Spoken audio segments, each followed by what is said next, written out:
অমৃত স্বাদের ক্ষীরের চপ। সত্যি বলছি, যা স্বাদ হয় বাড়িতে বানিয়ে দেখতে পারেন। একবার যদি বাড়িতে বানানো শিখে যান বা বানিয়ে খান, আর দোকান থেকে বেশি টাকা দিয়ে মিষ্টি কেনার প্রয়োজনও পড়বে না। খেতে এতটাই ভালো হয়। তো চলুন বানানো শুরু করা যাক। নমস্কার, আমি রুমি। আপনাদের সবাইকে রুমিস রেসিপির আর একটা নতুন মিষ্টির রেসিপিতে স্বাগত। প্রথমে একটা কড়াইকে গ্যাসের ওভেনের উপরে বসিয়ে দিয়েছিলাম। 1 কাপ জল দিয়েছিলাম, হাফ কাপ গুঁড়ো দুধ দিয়েছিলাম। খুব ভালো করে মিশিয়ে নিতে হবে যতক্ষণ না গুঁড়ো দুধটা মেল্ট হচ্ছে। যখন দেখবেন গুঁড়ো দুধ মেল্ট হয়ে গেছে, দুধ খুব ভালো করে ফুটিয়ে নিয়েছিলাম। এবার এর মধ্যে স্বাদ অনুযায়ী চিনি দিয়েছিলাম, আর দিয়ে দিলাম কয়েকটা কেশর।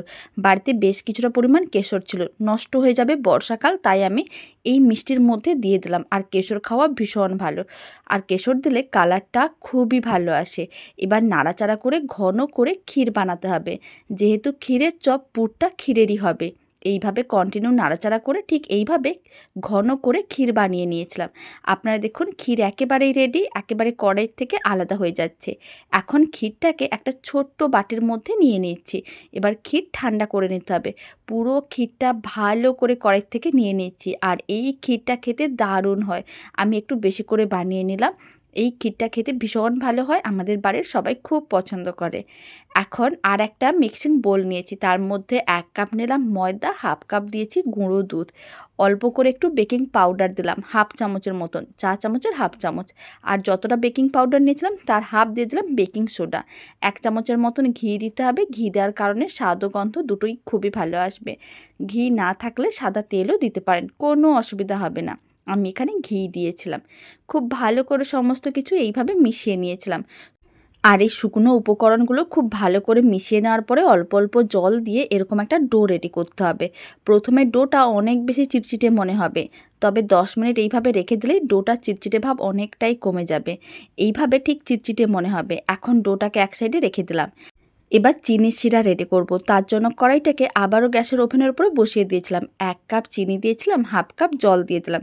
চিনিগুলো মেল্ট হওয়ার জন্য অপেক্ষা করব। ফ্লেমটা মিডিয়াম টু হাইতেই করে দিয়েছি, এতে চিনিগুলো অনেক তাড়াতাড়ি মেল্ট হয়ে যাবে। আর চিনির শিরার মধ্যে গোটা কয়েক এলাচ দিয়ে দিলাম। আমি এখানে 3টে এলাচকে হালকা একটু ভেঙে দিয়ে দিয়েছি, এতে ফ্লেভারটা দারুণ আসবে। খুব ভালো করে মেশানো হয়ে গেছে। এখন কিন্তু চিনি শিরাটা ওই সাইডে আমি রেখে দিয়েছি।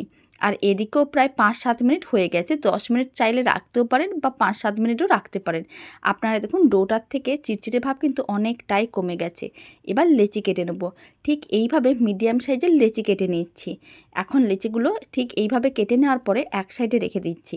আর এদিকেও ততক্ষণে চিনিগুলো মেল্ট হয়ে চিনি শিরাটাও রেডি হয়ে গেছে। 2 মিনিট ভালো করে ফুটিয়ে নিয়েছিলাম। চিনি শিরার মধ্যে চিটচিটে ভাব চলে এসেছে। এখন ফ্লেমটা অফ করে চিনি শিরাটা এক সাইডে রেখে দিতে হবে। এদিকে আমি ক্ষীরটা যে রেখেছিলাম বানিয়ে, ক্ষীরও ঠান্ডা হয়ে গেছে। আপনারা দেখুন, কেশর দেওয়ার জন্য ক্ষীরের কালারটা কি সুন্দর এসেছে। আর খেতেও দারুণ হয়, একটা কেশর ফ্লেভারের থাকে। অল্প করে এরকমই অংশ নিতে হবে, ক্ষীরের অংশ। আর এরকমই কিন্তু গোল বলের মতন করে বানিয়ে নিতে হবে। আর ওইদিকে যে ডোটার থেকে লেচি কেটে নিয়েছিলাম, সেখান থেকে একটা লেচি নিয়ে নিলাম।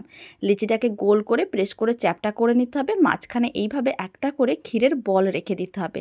তারপরে খুব ভালো করে আটকে নিতে হবে, যাতে ক্ষীরের বলটা খুব ভালো করে কভার হয়ে যায়। অল্প একটু জল দিয়ে ভালো করে আটকে নিচ্ছি, তাহলে ভাজার সময় আর ভেঙে যাবে না বা খুলে যাবে না। এখন এইভাবে আবারও প্রেস করে চ্যাপটা করে নিতে হবে। সমস্ত ক্ষীরের চপগুলো একইভাবে রেডি করে নিয়েছিলাম। এবার এই ক্ষীরের চপগুলোকে ভেজে নিতে হবে। তার জন্য কড়াইতে পরিমাণ অনুযায়ী সাদা তেল নিয়েছিলাম। তেল খুব ভালো করে গরম করে তারপরে ফ্লেমটা একেবারে লোতে করে দিয়েছি। আর সমস্ত ক্ষীরের চপগুলো এক একটা করে আমি গরম তেলের মধ্যে দিয়ে দেবো। লো ফ্লেমে এইভাবে ক্ষীরের চপগুলো দিয়ে দেওয়ার পরে ফ্লেমটা মিডিয়ামে করে দিয়েছিলাম। এবার উল্টে পাল্টে ক্ষীরের চপগুলোকে বেশ লাল লাল করে ভাজতে হবে। আর একটু টাইম নিয়ে ফ্লেমটা মিডিয়াম টু লোতে রেখেই ভাজবেন, তাহলে দেখবেন চপগুলো ঠিক এরকমই গোল গোল হয়ে ফুলে যাবে। আপনারা দেখুন, ক্ষীরের চপগুলো কত সুন্দরভাবে ফুলে উঠেছে। ঠিক এইভাবেই কিন্তু চপগুলো রেডি হয়ে যাবে। তারপরে গরম চিনি শিরার মধ্যে দিয়ে দিতে হবে। আর এই ক্ষীরের চপগুলোকে চিনি শিরার মধ্যে এইভাবে একটু উল্টে পাল্টে নিতে হবে। তারপরে মোটামুটি 1 ঘন্টার মতন রেখে দেবেন। দেখবেন খুব ভালো করে চিনি শিরাটা সোক করে নেবে। তারপরেই রেডি হয়ে যাবে দারুণ স্বাদের ক্ষীরের চপ। বাড়িতে বানিয়ে দেখবেন, যা খেতে দোকানের থেকে অনেক বেশি ভালো হবে। আর খেতে এতটাই ভালো হবে, একবার খেলে স্বাদ সারা জীবন মনে থাকবে। বাড়িতে বানালে কমেন্ট বক্সে জানাতে একেবারেই ভুলবেন না খেয়ে কেমন লাগলো। আর এই রেসিপিটা শেষ পর্যন্ত দেখার জন্য আপনাদের অসংখ্য ধন্যবাদ। খেতে সত্যি বলছি ভীষণ ভালো হয়েছিল। আপনারাও বাড়িতে বানিয়ে দেখুন, আপনাদেরও দারুণ লাগবে।